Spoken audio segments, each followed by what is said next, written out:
sa issue na to. Sige tingnan mo kung saan nagsimula to. Sinong unang nangalkal ng confidential funds kahit bawal?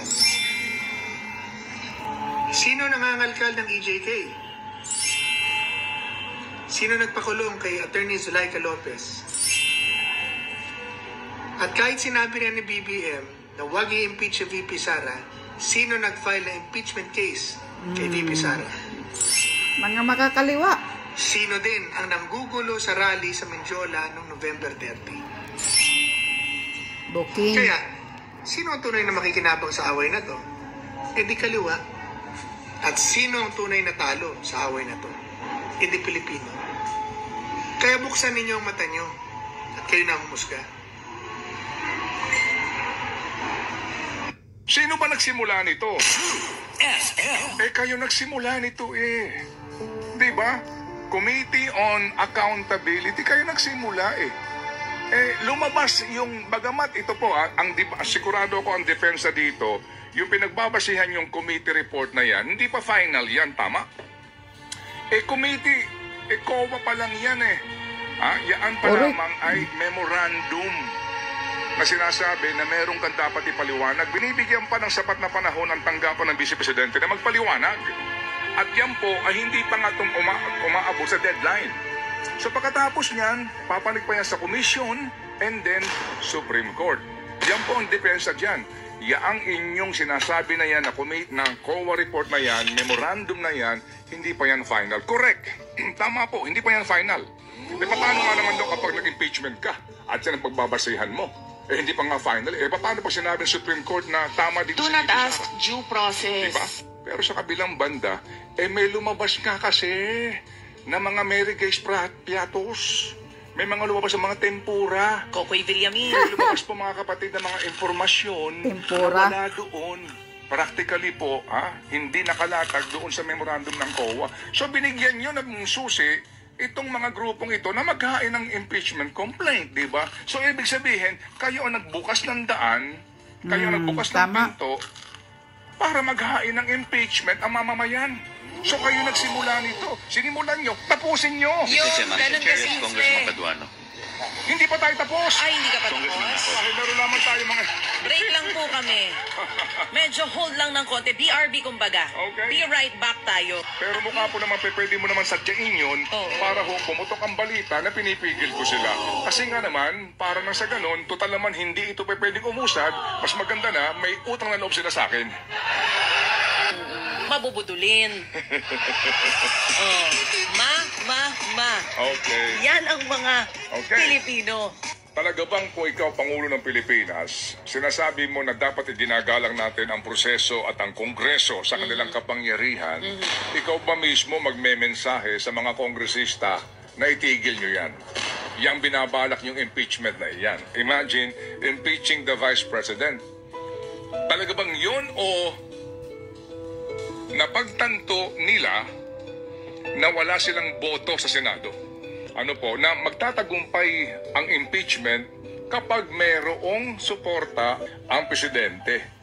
Kung pag-uusapan po natin ay Kamara de Representante, ang kailangan lang naman po sa Kamara ay 1/3 ng boto.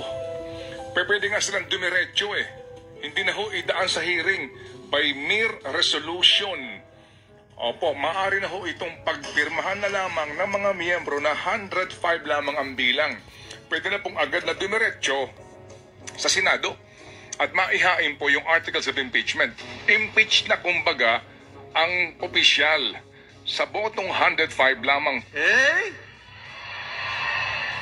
Gago, si Raulo, sa Senado, kailangan mo ng 2/3 vote. 16 votes para po sa conviction.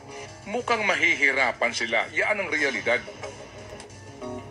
Pero kung ikaw yung presidente o ikaw mismo yung leadership sa Kamara de Representante, mag-iisip ka, tutuloy ba natin to kung wala naman tayo boto sa House? At higit sa lahat po, yung panahon na binabanggit ni Congressman Joel Chua. Bakit ika ninyo? Kasi nga po, ngayon po, magbe-break sila sa December 18. Magbabalik po sila, mga kapatid, Enero at 13. Hanggang Pebrero 7 na lang. Pagkatapos niyan, kampanya na. Ang balik nila, mga kapatid, June 2 na. Tapos na ang halalan. Oo. Okay, ang sinasabi po dito, wala na pong oras para po sa usapin na ito dahil ang lahat ay magiging abala na sa halalan. So kung nangyari po yung statement ni VP ni Pangulong Marcos Jr. noong November 25, Ang ganyang kriminal na pagtatangka ay hindi dapat pinapalampas. Yan ay aking papalagan. and then November 29, araw ng Friday po, nag-iba ho ang ihip ng hangin, nag-iba ang tunog niya. Oo. This does not make any difference to even one single Filipino life. So why waste time on this? Baka po may nangyari in between. Kagaya po ng sinasabi din po ng dumating yung leadership po ng House at saka ng Senado doon sa BICAM nila noong November 28, mukha pong may mga nangyaring pagpupulong at sinabi daw mismo na ng liderato ng Senado na wala tayong oras dyan. Gahol tayo sa oras. Di ba mas maganda rin po sa Presidente kung ang dating niya ay, dahil sa akin, Nagkautang na loob ka pa. ayun. Tama niya naman. Tama? O sinabi ko na wag ituloy, ha? Sa tatay at saka sa anak. Kumbaga, ceasefire muna tayo. Lamig-lamig muna tayo dito. Di ba? Kasi ako dito, ayokong mangyari yan. So lumalabas nga, kung iisipin natin itong binabanggit nga ni Ma'am na Sarsuela, baka nga ganun po ang takbo dito. Kasi di ba, kailangan mo pang magsabi na nagmensahe ako sa kanila para wag nilang ituloy. Doon na lang po muna mag-iisip ka kaagad eh. Kaya nga. Kasi may resibo ka na nakikialam ka sa kamera, di ba? Pero mukha po naman, pwede mo naman sadyain yun para pumutok ang balita na pinipigil ko sila. Kasi nga naman, para na sa ganun, total naman hindi ito pwedeng umusad, mas maganda na may utang na loob sila sa akin. Tapos ng halalan, na ang ihip ng hangin doon. Kasi pag-uusapan doon, 2028 na. Yun na nga. At huwag mo kakalimutan na si VP Sara, kahit bumababa ang kanyang trust ratings o performance ratings, mataas pa rin yan. Well, I have to agree with that. Alright. Totoo yan, baby. Totoo yan. Yan. Yon ang sinasabi. Okay? Ito kasing sinasabi ni BBM, sabi pa nga ni Maharlika, yung sinasabi ni BBM na wag mong ituloy ang impeachment kay Sara Duterte sa Vice President kasi unimportant daw. Alam niyo, awan ko sa inyo, mag-isip nga kayo kung kapanipaniwala yung sinasabi ni Bangag Marcos Jr. Sabi pa nga ni Maharlika, huwag kayong maniniwala dun sa sinasabi ni Marcos Jr. na huwag ituloy ang impeachment. Pakunwari lang yan para palabasin pa na hero siya. Palalabasin, kunyari, katulad ngayon, nagpapatuloy pa rin yung mga makakaliwa, si De Lima, yung si Colmenares, yung mga koneksyon sa mga NPA, nagpapatuloy pa rin sa pag-file ng impeachment kay Sara. Tapos si Bangag Jr. nagsasabi na wag niyong ituloy ang impeachment kasi unimportant yan. Alam niyo, gusto lang ni Marcos magiging hero siya. Ano yan eh? Sabi pa nga ni Sara Duterte, playbook yan eh. Nasa script na yan nila. Palalabasin na siya kunyari, hindi siya agree dyan. Pero sabi pa nga ni Maharlika, may basbas niya yun. May basbas daw ni Marcos Jr. yan. Sinasabi niya lang dahil nagkabulolyaso na. Ayaw niyang maipit siguro. Yan, hugas kamay lang si Bangag. Pero sabi ni Maharlika, may basbas yan ayon sa informer ni Maharlika na galing sa Malacanang. May basbas ni Marcos Jr. yung impeachment sana na gagawin kay BP Sara. Pero gusto niya lang na papalabasin na hero siya, wala siyang kinalaman, ayaw niya ng ganun. You know, alam niyo na, yung mga drama-drama, magaling daw si Lisa Butod dyan eh. Ayun kay Maharlika. So kaya sinasabi niya na huwag niyong ituloy. Kasi kung matalino siya, talagang nasa puso niya na wala sa utak niya ang impeachment, kontra kay Sara Duterte, doon siya pumunta sa pupunta siya doon sa Supreme Court. Diretso siya doon, nahaharangan niya kung mayroong mag-file ng impeachment laban kay Sara Duterte. Para yung Supreme Court, kung mayroong mag-submit ng impeachment, hindi natatanggapin ng Supreme Court doon. At saka, isa pa, yung kausapin niya diretso si Martin Romualdez. Sabihan niya agad, warningan niya agad si Martin Romualdez na ihinto niyo yan. Kundi magkakagulo tayo.